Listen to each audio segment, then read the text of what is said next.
Gaza में जारी युद्ध को लेकर अमेरिकी राष्ट्रपति डोनाल्ड ट्रंप की ओर से की गई शांति बहाली की कोशिशों को बड़ा झटका लगा है, क्योंकि फिलिस्तीनी उग्रवादी संगठन हमास ने मिस्र में होने वाली शांति समझौते के औपचारिक हस्ताक्षर समारोह में हिस्सा लेने से इनकार कर दिया है। ट्रंप द्वारा पेश किए गए प्रस्ताव में हमास से गाजा छोड़ने और हथियार डालने की शर्त रखी गई थी, जिसे संगठन ने पूरी तरह खारिज कर दिया है। हमास ने ट्रंप की योजना को बेतुका और अस्वीकार्य करार देते हुए कहा कि उनके लड़ाके ना तो गाजा छोड़ेंगे और न ही अपने हथियारों को त्यागेंगे। संगठन के वरिष्ठ नेता हुस्साम बदरान ने स्पष्ट शब्दों में कहा कि किसी भी फिलिस्तीनी को उसकी अपनी भूमि से बाहर निकालने की बात ही बेवकूफी और अपमानजनक है, फिर चाहे वो हमास का सदस्य हो या नहीं।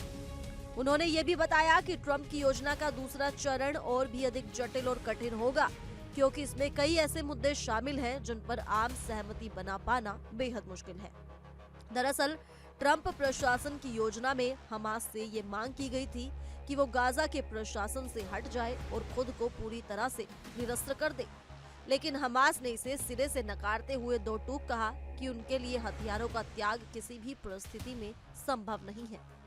इस सब के बीच ट्रंप की पहल पर इजराइल ने शुक्रवार को युद्ध विराम की घोषणा कर दी और गाजा के कुछ हिस्सों से अपनी सेना को पीछे हटा लिया गया है। जैसे ही ये खबर सामने आई, हजारों विस्थापित फिलिस्तीनी लोग अपने तबाह हो चुके घरों की ओर लौटने लगे, कुछ पैदल, कुछ गाड़ियों से और कुछ जानवरों पर सवार होकर अपने गांव और शहर की ओर भी वापस जा रहे हैं, जहां भी बमबारी के गहरे निशान देखे जा सकते हैं।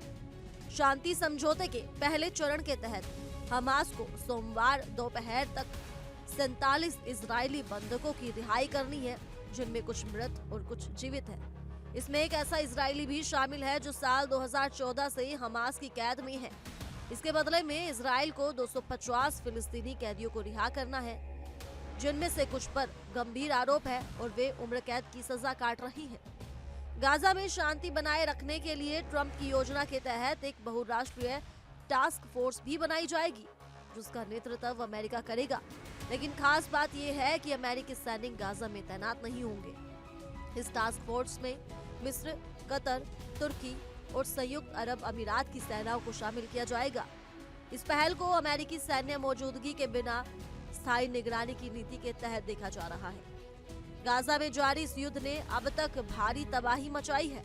हमास के नियंत्रण वाले स्वास्थ्य मंत्रालय के अनुसार इजराइल की सैन्य कार्रवाई में अब तक करीब 67,682 फिलिस्तीनी मारे जा चुके हैं, जिनमें बड़ी संख्या में महिलाएं और बच्चे भी शामिल हैं। संयुक्त राष्ट्र ने इन आंकड़ों को विश्वसनीय बताया है।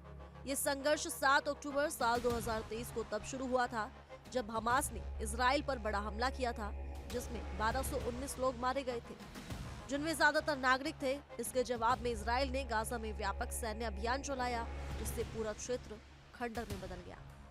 अब जब युद्ध विराम लागू हो चुका है, पूरी दुनिया की नजर इस पर टिकी है कि क्या ट्रंप की शांति योजना वास्तव में इस लंबे चले आ रहे संघर्ष का समाधान ला पाएगी, या फिर ये योजना भी मध्य पूर्व में एक नया विवाद और अस्थिरता पैदा करेगी। हमास के रुख को देखकर साफ है कि आगे की राह आसान नहीं होगी और ये संघर्ष अभी पूरी तरह से खत्म नहीं हुआ है। फिलहाल के लिए इस रिपोर्ट में सिर्फ इतना ही। ज्यादा जानकारी के लिए जुड़े रहिए इंडिया डेली के डिजिटल प्लेटफॉर्म के साथ।